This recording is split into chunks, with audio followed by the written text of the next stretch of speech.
দেওলাংখুই বাই ৰীতা চৌধুৰী 2008 বৰ্ষৰ সাহিত্য একাডেমী বঁটাপ্ৰাপ্ত। এইখন কিতাপ মোৰ সাংঘাতিক প্ৰিয় কিতাপ। মই এইখনৰ কথা প্ৰায় বহুতকে কৈ থাকোঁ যে কিয় এইখন কিতাপৰ কথা ইমান এটা আলোচনা নহয় বা ইমান এটা হেৰি নহয়, মই বুজি নাপাওঁ। যোনে জানে তেওঁলোকে জানে এখন বিৰাট বঢ়িয়া কিতাপ। মানে এইখন মই কওঁ যে ৰীতা চৌধুৰীৰ যিমানখিনি ৰচনা আছে, যিমানখিনি এতিয়ালৈকে সৃষ্টি, সেইখিনিৰ ভিতৰত মোৰ আটাইতকৈ প্ৰিয় আৰু মোৰ মতে আটাইতকৈ ব্ৰিলিয়েণ্ট কাম, ব্ৰিলিয়েণ্ট ৰিচাৰ্চ যদি হৈছে এইখনত হৈছে মোৰ মতে দেই। এইটো একেবাৰে ছাবজেক্টিভ কথা। কাৰোবাৰ মতে এই সময় সেই সময় হ'ব পাৰে, কাৰোবাৰ মতে হৃদয় নিৰূপায় হ'ব পাৰে, কাৰোবাৰ মতে মাকাম হ'ব পাৰে। মাকামৰ ৰিভিউ কেইদিনমান আগতে মই কৰিলোঁ। এইখন বাৱাল কিতাপ। ইয়াতে লিখিছে দেওলাংখুই ৰিলেটেড যে ৰীতা চৌধুৰীৰ নৱতম উপন্যাস নিপুণ খনিকৰৰ পৰিণত হাতৰ সাৰ্থক আৰু অনুপম সৃষ্টি। ইতিহাসৰ এক সমুজ্জ্বল অধ্যায়ৰ উজ্জ্বল জ্যোতিষ্ক জোঙাল বলহু, তিৱা জাতিৰ বীৰ পুংগৱ। জোঙাল বলহুৰ জীৱনগাথাই এই উপন্যাসৰ বুনিয়াদ। ইতিহাসৰ সমলকে সাৰথি কৰি লেখিকাই তিৱা জাতিৰ বংশলতিকাৰ পোহৰত, বংশলতিকা মানে যিটো লেগেচি, পোহৰত সমাজ জীৱনক অৱলোকন কৰি বাস্তৱ আৰু কল্পনাৰ মণিকাঞ্চনেৰে উপন্যাসৰ পটভূমিত বিভিন্ন চৰিত্ৰ যেনে প্ৰতাপসিংহ চন্দ্ৰপ্ৰভা, আৰিমত্ত গংগাৱতী, ৰত্নসিংহ লখাইতৰা, জোঙাল বলহু সুকমলা আদিৰ মহান গাথা ভাস্বৰ কৰি তুলিছে। জীৱনৰ জানো সমাপ্তি আছে? জীৱনৰ প্ৰবাহৰ জানো বিৰতি আছে? আশাৰ জানো অন্ত আছে? গছ মৰি যায়, পুলি হৈ আকৌ গজি উঠে। মানুহ মৰি যায়, জীৱনৰ অভিপ্সা থৈ যায় উত্তৰ পুৰুষৰ হাতত। জোঙালেও থৈ গৈছে, যেনেকৈ তাক থৈ গৈছিল আৰিমত্তই, যেনেকৈ আৰিমত্তক থৈ গৈছিল প্ৰতাপ চন্দ্ৰই। এনেকৈয়ে জীৱন ফলগু বৈ থাকে অবিৰাম অনিৰুদ্ধ গতিৰে। তো এয়া হ'ল দেওলাংখুই সন্দৰ্ভত লিখা কিছু কথা পিছপিনে লিখা আছে। এতিয়া মই আহোঁ মোৰ একদম নন বায়াছ গোটেই কথা হেৰিখিনিত, ৰিভিউটোত। সেইটো হ'ল কি যে দেওলাংখুইখনক মই কেৱল এখন মানে পঢ়া নৰ্মেল কিতাপ বুলি নাভাবোঁ, এখন হেভি পটেঞ্চিয়েল থকা কিতাপ বুলি ভাবোঁ। হেভি পটেঞ্চিয়েল থকা, বহুত বেছি ৰিচনেছ থকা এনেকুৱা এখন স্ক্ৰিপ্ট বুলি ক'ব পাৰে, এনেকুৱা এখন কিতাপ বুলি ক'ব পাৰে যে মানে কি কৰিব পৰা নাযায়। মানে যদি মোৰ লগত অথাহ টকা পইচা হ'ল হয়, ধন সম্পত্তি হ'ল হয়, তো এইখনৰ ওপৰত মই এখন ফুল ফিচাৰ মুভি বনালোঁ হয়। মানে আগাৰ মেৰা বছ চলতা তো মই বনাতা মানে। আৰু এটলিষ্ট তেনেকুৱা লেভেলৰ নহ'লেও যদি মানে ধৰি লওক বাহুবলী টাইপ মুভিৰ কিবা নহ'লেও তাতকৈ অলপ কম হ'লেও এনিমেখনো বনোৱা যায়। তাৰমানে এনিমেটো বহুত পইচা যায় অফক'ৰ্ছ, কিন্তু তেনেকুৱা লেভেলৰ মানে এতিয়া চাগে মোৰ এনেকুৱা লাগে যে এইখন যদি চাউথ ইণ্ডিয়াত কোনোবাই লিখিল হয় তেতিয়াহ'লে এতিয়ালৈকে এইখনৰ ফিচাৰ ফিল্ম ওলাই গ'ল হয়, মানে গেৰেণ্টি। কিন্তু আমাৰে কপাল ফুটা এইখন যে আমাৰ তেনেকুৱা ইমান ডাঙৰ মানে ইমান খৰচ কৰিব লগা তেনেকুৱা হেৰি নাই, মানে তেনেকুৱা প্ৰডাকশ্যন হাউচো নাই। আৰু যাৰ হাতত পইচা বেছি আছে তেওঁলোকে বটলা চিনেমা বনায়, টু বি ভেৰি অনেষ্ট। বটলা চিনেমা মানে ফটুৱা চিনেমা, যিবিলাক মেইন ষ্ট্ৰীম অসমীয়া চিনেমা বনায়। এক্সেপশ্যনছ আৰ দেয়াৰ, আছে এক্সেপশ্যনছ। তাৰ মাজত কিছুমান হেৰি আছে, যেনে বিদুৰ ভাই এখন ভাল চিনেমা, কম বাজেটতো ভাল চিনেমা হয়, ভিলেজ ৰকষ্টাৰ হওক, কেলেণ্ডাৰ হওক, মাজতে আৰু কেইখনমান ওলাইছে তেনেকুৱা ভাল চিনেমা ওলায়। কিন্তু বুজি পাইছে ন, যিটো মেইন ষ্ট্ৰীমৰ কথা কৈছোঁ, সেই মেইন ষ্ট্ৰীমটোত বেছিভাগ বটলা চিনেমাই হয়। সেই পুৰণি তৰকাৰীখনকে গৰম কৰি আমাৰ ওচৰত মানে ছাৰ্ভ কৰে। গতিকে দেওলাংখুইখন এনেকুৱা এখন পটেনচিয়েল ৰাখে, বাহুবলী মোৰ মতেদি একোৱে নহ'ব মানে দেলংখুইৰ আগত। আৰু যেনেকৈ হেৰিৰ কথা খুব কয় যে অসীমত যাৰ হেৰাল সীমাখনৰ তেনেকুৱা পটেনচিয়েল আছে মুভি হোৱাৰ, অফক'ৰ্ছ আছে। অবভিয়াছলি মই অসীমত যাৰ হেৰাল সীমাও পঢ়িছোঁ, খুব ভাল পাইছিলোঁ।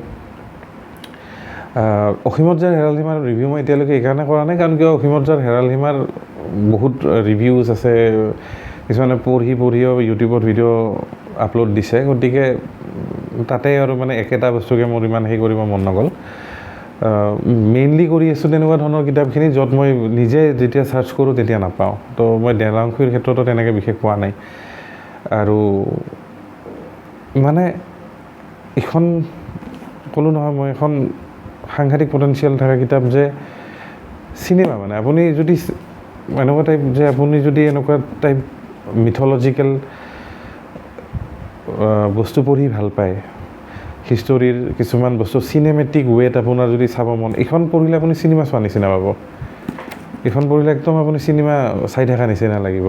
মানে আৰিমত্তৰ কথা, জঙাল বলহুৰ কথা, চন্দ্ৰপ্ৰভাৰ কথা, ইয়াতে আবি কনচাৰী নে কি বুলি তেখেতৰ নামটো আছিলে। মোটামুটি এইখন কিমান পেজৰ হয়, মোটামুটি 416 পেজ, 400 পেজেছৰ অলমষ্ট। আৰু যেতিয়া আপুনি পঢ়িব ধৰিব ইমান এটেনশ্যন গ্ৰেবিং যে আপুনি পঢ়ি গৈ আছে, আপুনি 20 পেজ 30 পেজ খতম কৰি উঠে। তাৰমানে লাষ্টত কিছুমান ঠাইততো এনেকুৱা হয় যে এৰিবই মন নাযায়, কিন্তু আপোনাৰ বেলেগ কামো কৰিব আছে, উপায় নাই, তেনেকুৱা টাইপকৈ এৰিব লগা হয়। ইন জেনেৰেল কিছুমান কিতাপত কি হয়, ইমান মোটা কিতাপ যেতিয়া লিখে, কিছুমান জেগাত অলপ মানে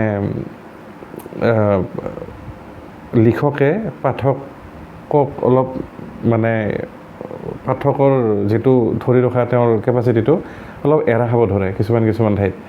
কিন্তু এইখনত ৰীতা চৌধুৰীয়ে মানে থ্ৰু আউট দ্য জাৰ্ণি আপোনাক ধৰি ৰাখিব। তো সেইটো এটা সাংঘাতিক মানে সফলতা তেখেতৰ ক্ষেত্ৰত, মানে এগৰাকী লিখকৰ ক্ষেত্ৰত। তো ইয়াতে ৰীতা চৌধুৰীৰ কথা লিখিছে। ৰীতা চৌধুৰীয়ে সম্প্ৰতি অসমীয়া সাহিত্য জগতত এক সুকীয়া আসন দখল কৰিব পাৰিছে। নিজৰ অগতানুগতিক প্ৰকাশশৈলী, কাব্যগন্ধি গদ্য চয়ন ক'লে মোৰ হেৰি কথা মনত পৰে, কি আছিলে এইখন কিতাপ বৰ্তমান মই পঢ়ি আছোঁ, দীৱাৰ মে খিৰিকী ৰেহতি থি বাই বিনোদ কুমাৰ শুক্লা। এইখন কিতাপ আপুনি পঢ়িব, মই পূৰা পঢ়াৰ পিছত মই ৰিভিউ বনাম এটা। মানে তেওঁৰ খাচিয়তটো হ'ল কি, দেৱপ্ৰকাশ ডুবেৰ যে বিনোদ কুমাৰ শুক্লাৰ যে তেওঁৰ গদ্য পঢ়িলে আপোনাৰ পদ্য পঢ়া নিচিনা লাগে, আৰু তেওঁৰ কবিতাৰ কিতাপ পঢ়িলে আপোনাৰ গদ্য পঢ়াৰ নিচিনা লাগে। একদম ফ্লিপ দি দিয়ে, আৰু কোনো বেকাৰ ফ্লিপ নহয়। তাৰমানে একদম আপুনি পঢ়ি গৈ আছে, কি হৈ আছে মানে ইমান ধুনীয়া। বাই দ্য ৱে ইয়াতে আহোঁ।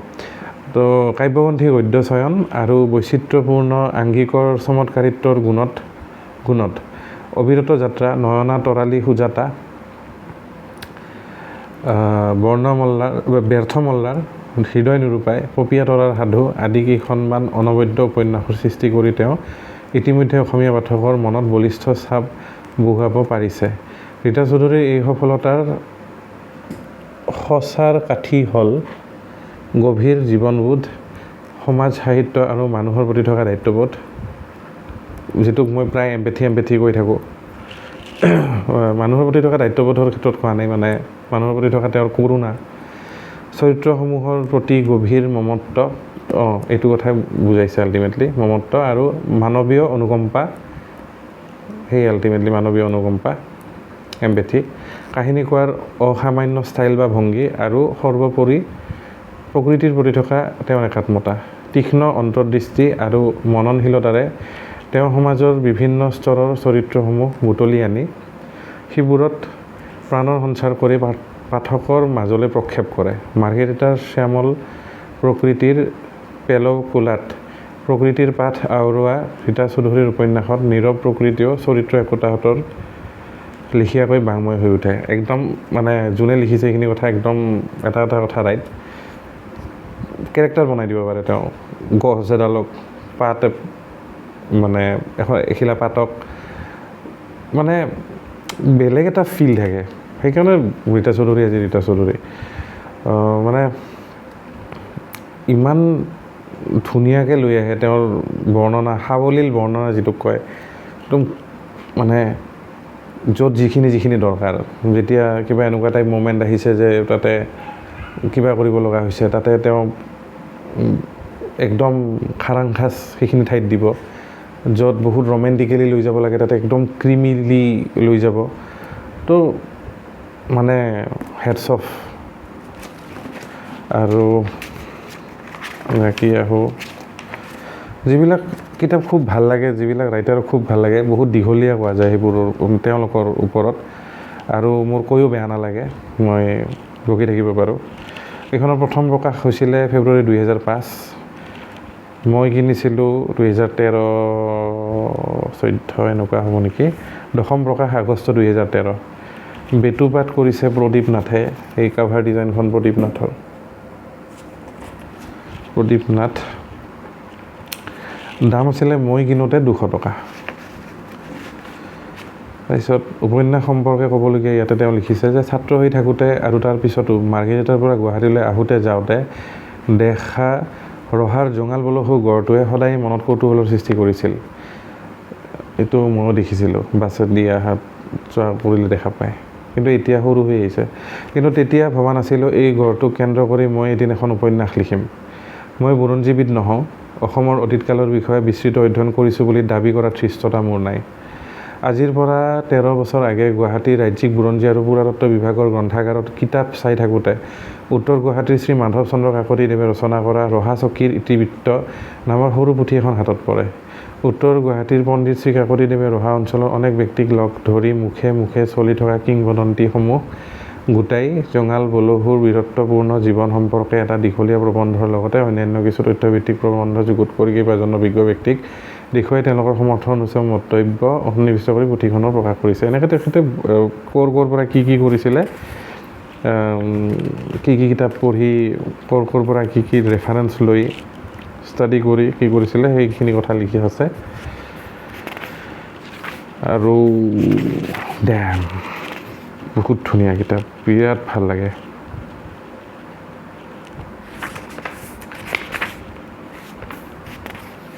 ষ্টাৰ্টিঙে যিটো হয় গধূলি গোভা ৰাজ্যৰ ৰাজহাউলি আনকালে কৰ্মব্যস্ত মানুহৰ অহা যোৱা কথা বতৰাই গমগমীয়া কৰি ৰখা গোভাৰ ৰাজানহ আজি শব্দহীন বেলেগ ফিল এটা দিয়া নাই গতিকে চিনেমেটিক এক্সপিৰিয়েঞ্চ মানে মই যেনেকৈ আপুনি ধৰি লওক যোনে কয় যে জে.কে. ৰাউলিঙৰ হেৰি পটাৰ কিতাপ পঢ়া যিটো ফেন বেছ যোনে কিতাপখন পঢ়িছে মানে হেৰি পটাৰ ছিৰিজ পঢ়িছে তেওঁলোকে মানে মুভিৰ লগত মানে নিজকে সাঙুৰি ল'ব নোৱাৰি কোনোপধ্যে যে তেনেকুৱা ধৰণৰ মানে ইমান ধুনীয়া কিবা তাৰপিছত জিঅ'টি যোনে লিখিছে দেওলাংখুইখনৰ পঢ়াৰ আমেজটোৱে বেলেগ এতিয়া কেতিয়াবা যদি চিনেমা হয় কিমানখিনি জাষ্টিফাই কৰিব পাৰে নাজানো হ'বনে নহয় তাৰে বাৰু কিন্তু কিতাপখন মাষ্ট ৰিড মানে মই একদম ৰিকুৱেষ্ট কৰোঁ যে প্লিজ পঢ়িব এইখন কিতাপ আৰু বিগিনাৰৰ ক্ষেত্ৰত অভাৰৱেলমিং হ'ব একদম যোনে কোনো কিতাপ পঢ়া নাই ডাইৰেক্ট এখন যদি পঢ়িব লয় অভাৰৱেলমিং হ'ব কিবা কাৰণত ধৈৰ্যশীল ব্যক্তি যদি আপুনি হয় তেতিয়াহ'লে আপুনি পঢ়ি শেষ কৰিব পাৰিব যদি আপোনাৰ অলপ ডাউট আছে তেতিয়াহ'লে মই কওঁ যে দুখনমান সৰু কিতাপ পঢ়াৰ পিছত তেনেকুৱা কিতাপত জঁপিয়াই দিব তেতিয়া বেছি ভাল পাব বাকী কোনোবাই যদি ভালে ৰিডাৰ মানে পঢ়ি থাকে কিন্তু পঢ়া নাই এতিয়ালৈকে তেতিয়াহ'লে মাষ্ট ৰিড পঢ়ক মানে এইখন কিতাপ বিৰাট ভাল পাব বাৱাল পাব আৰু সেয়াই আৰু